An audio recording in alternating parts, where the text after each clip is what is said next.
Born in Röcken, Germany, Nietzsche was born in a religious, puritanical family. He was one of the most influential people that contributed in Western thought, and he was renowned for his extensive critique of religion and challenging traditional ideas and moralities, advocating for the individual's pursuit of personal values and the will to power. He was infamous for saying God is dead, a metaphorical declaration of the decline of traditional values during his time. He became a professor of philosophy and classical philology at the University of Basel after studying at the University of Bonn and the University of Leipzig. In 1889, Nietzsche suffered a mental breakdown and he passed away on August 25, 1900, in Weimar, Germany. Although Nietzsche does not adhere to a particular political theory, it may be claimed that he favors the rule of a small number of people in order to promote civilization. Since he believes that many modern ethical and political beliefs are detrimental to life, especially for honorable people, he rejects many of them. Nietzsche believes that aristocratic politics can change values and foster creativity. He believed that democracy often stifles greatness by catering to the masses. Friedrich Nietzsche's political philosophy is characterized by skepticism towards democracy, an emphasis on the will to power as a driving force in human behavior, and a distinction between master morality and slave morality. While Nietzsche did not formulate a comprehensive political system, his ideas continue to influence discussions on power, morality, and individualism in political philosophy. Nietzsche rejects utilitarianism because he advocates for individualism and existentialism. He wishes for everyone to create their own meaning and craft their own values, which is the very opposite of what utilitarianism stands for. Friedrich Nietzsche's philosophical written work, Beyond Good and Evil, questions accepted moral and philosophical ideas. According to Nietzsche, conventional ideas of good and evil are oversimplified and exhibit a herd mentality. He promotes a reevaluation of moral principles and the formation of a new morality that prioritizes an individual's genuineness and will to power. In order to promote personal development and the pursuit of higher, more life affirming principles, he advocates a courageous investigation of the human mind and the rejection of conventional wisdom. What Nietzsche means by good and evil is that we should challenge the traditional moral principles and go beyond the dualistic morality of good and evil, which most philosophers believe and teach, which he heavily criticized in the beginning and end of the reading and regarded them as sophists. Not only did Nietzsche criticize the existing traditional moral principles of his time, he also heavily criticized the philosophers that advocated it. He believed that these English philosophers, the moralists, have moral tartuffism for hypocrisy, in that they emphasize virtues like humility, meekness, and selflessness while suppressing more assertive and self affirming traits. He believed that these moralists were, in essence, pretending to be morally superior while hiding their own desires for power and dominance. In his view, they were concealing their true nature behind a facade of piety.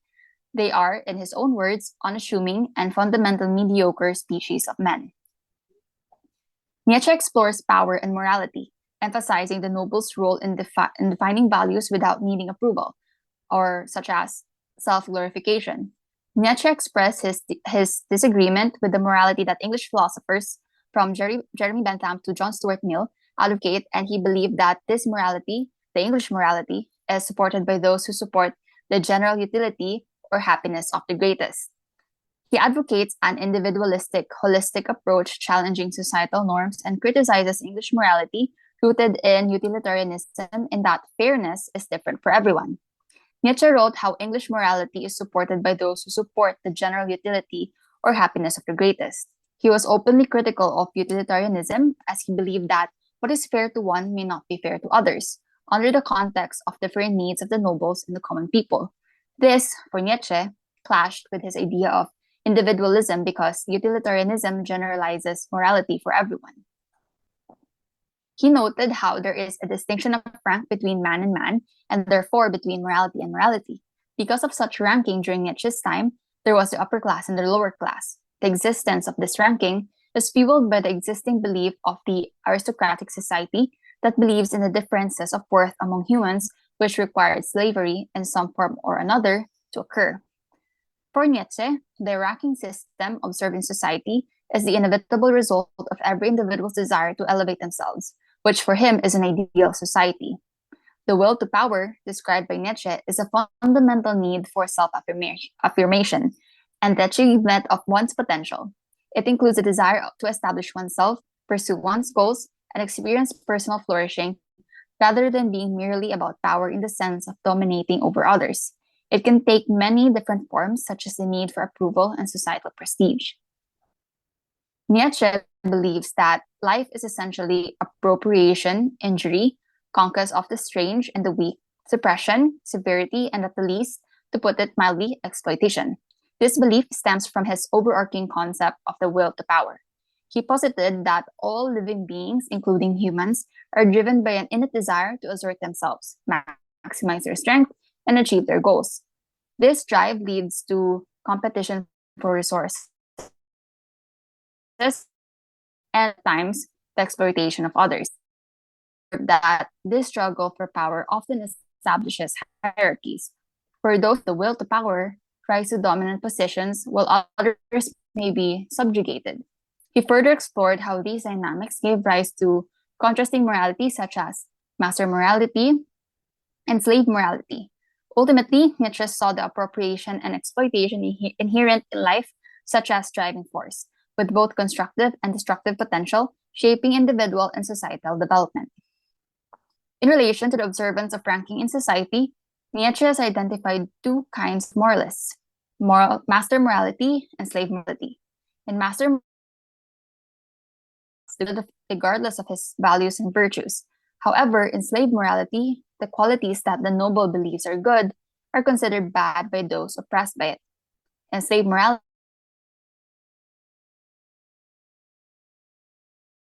and friendliness are highlighted and become the good qualities of a person. These qualities are stupid and evil for a noble in a master morality because they do not need such qualities for themselves and they are a sign of weakness. Master morality values power, dominance, and hierarchy, while slave morality emphasizes equality and fairness while challenging authority. For instance, in master morality, instilling fear is seen as good, whereas in slave morality, it's considered evil. Master morality focuses on those who are powerful and holds dominion over others. It emphasizes strength and toughness. It legitimizes power and hierarchy. Slave morality focuses on those who are abused. It emphasizes equality and fairness. It works to delegitimize power and hierarchy. In master morality, the noble aids others to affirm their own power, not out of pity. In slave morality, common people help to alleviate suffering and show sympathy, driven by care and compassion for others. In master morality, helping others is frequently motivated by a sense of dignity, strength, and personal power. It's an expression and confirmation of one's own power rather than necessarily being motivated by sympathy or a wish to end suffering. The strong may use helping to display their superiority and their goodness. In slave morality, helping others comes from a sense of compassion, empathy, and a desire to lessen suffering. It is motivated by an awareness of other people's vulnerability and suffering. Helping is a way to demonstrate the values of kindness, humility, and selflessness that are treasured in slave morality and to affirm a feeling of moral goodness. These variations are a reflection of Nietzsche's greater critique of conflicting moral systems and how they influence morality in people. Nietzsche hated Christianity because it oversimplified the deep questions or matters about the world, such as the purpose of life, love, wisdom, truth, etc. And it allowed everyone to feel like they had a valid opinion about these concepts. Nietzsche disliked the idea that even the most ordinary and least qualified people can talk about such complex and deep questions and feel like they are higher or more morally superior to others. He also mentioned in the first part of the book that only a select few should reflect or study about morality, which is exactly opposite of what religion was doing because it allowed common people to be moralists on their own. Nietzsche hated how God replaced nature and the natural order of morality. It created an opportunity where man was able to emasculate himself of morality in his favor. The morality of the Bible defied the natural law of the world, allowed the suppression of natural instincts, hindered personal growth and individuality, and rendered Nietzsche's will to power obsolete and even evil. This emasculation of man led to the propagation of the slave morality which Nietzsche abhorred. The emasculation of man was seen by Nietzsche as the weakening of man as he strayed away from pursuing strength, masculinity, and vitality, the qualities that are highly favored in master morality.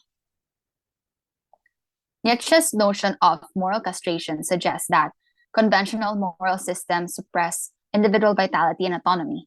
He argues that rigid moral codes restrict natural instincts, weakening personal growth.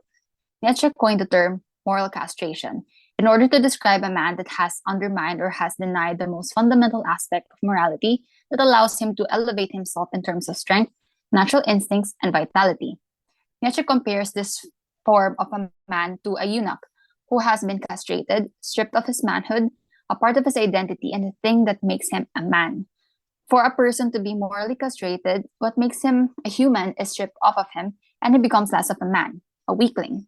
In this context, Nietzsche explores the recipes that individuals can employ in order to modify or interpret their conception and the conventional morals. The first recipe elaborates that in order to embrace the new ideal, in this case appropriating virtue, one should use it as the central element of their ideal. In order to strongly establish this ideal, one must deny and even discredit the old ideal. Nietzsche further suggests using slander or defamation of the old ideal if necessary. Nietzsche advises individuals to adopt a new ideal centered on virtue by making it the core of their worldview and guiding their actions. To do so effectively, he suggests actively rejecting or discrediting the old ideal, even using criticism or defamation if necessary. This approach reflects Nietzsche's call for a fearless re-evaluation of values and the rejection of established norms that may hinder personal growth and authenticity.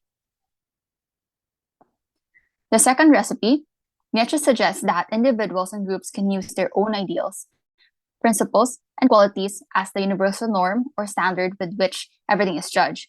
As God is Nietzsche's analogy of this. Individuals and groups ought to view their own standards and ideals as having divine authority, an objective, all-encompassing truth, the same way God is viewed. He advocates for self-determination and autonomy and defining one's values and beliefs, challenging established norms and fostering a perspective in which personal or group ideals hold supreme significance. Third recipe, Nietzsche continues in comparing the personal ideal as that of God, where the proponent of the ideal has the power to bless or give favor to those that follow the self-imposed ideal, or curse or punish those who go against the self-imposed ideal. Fourth recipe, pain and any other forms of suffering is a direct result of going against or opposing the self-imposed ideal. Nietzsche's fifth recipe asserts that individuals may establish ideals in direct opposition to natural laws, resulting in a lifelong struggle against nature.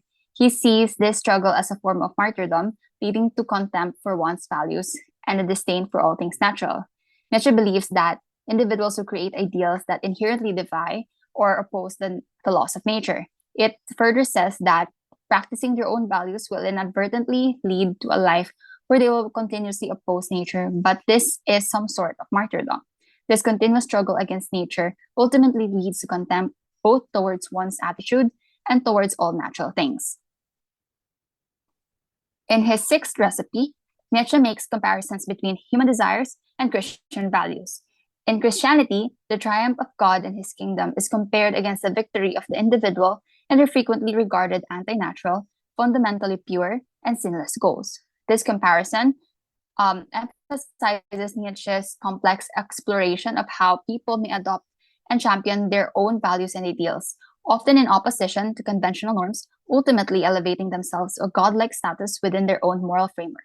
In this case, the person assumes an almost divine role, akin to God as suggested in the preceding second and third recipes.